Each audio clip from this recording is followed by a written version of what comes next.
The greatest gift that God has ever given man is to create man in his image.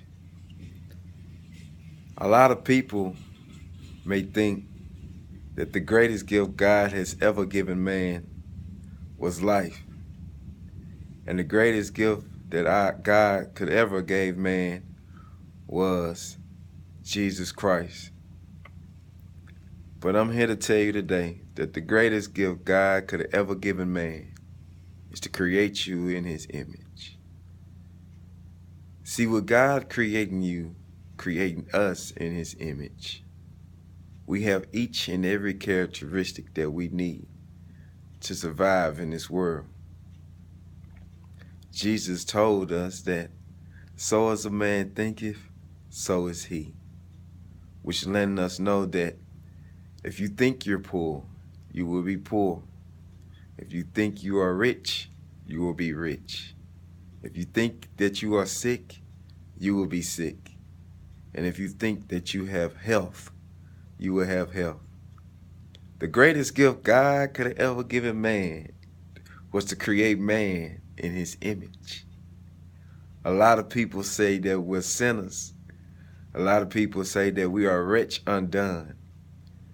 But somebody just tell me, how is it that in the beginning, God created me in his image, but somewhere along in the Bible, I became a wretch undone? For the deep thinker, for the philosopher, for the true thinker, we know this cannot be so. How can I fall from the image of God to a sinner?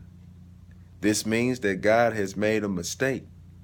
He once gave me the power to be in his image, and now he has created me to be a sinner? That don't make no sense. So the greatest gift that God has ever given man was to create God, to create us, to create everything around us in his image. Yes, that means that bad person that we don't like, that always nagging, always arguing, always fighting, they created in the image of God. That means that cockroach that you don't like, that snail, that leech, yes, that is created in the image of God.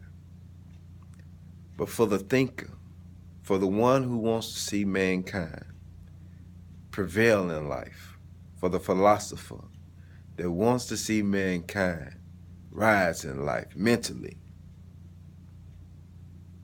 I shall give you today the greatest gift, which is that God has created you in his very image, and that you are more than a conqueror, that you can do all things exceedingly above of what our mind could ever think of.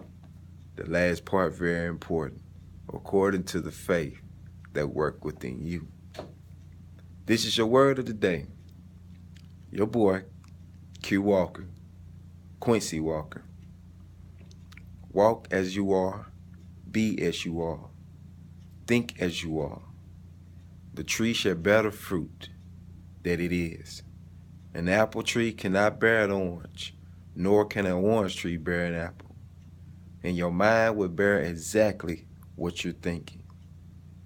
The rich man thinks all the day long that I am rich, and the poor man thinks all the day long that he is poor. But for Jesus to change from a carpenter to the Messiah of the world, his mind had to be altered. His ego had to be altered. If you want to alter or change your life, change your mind.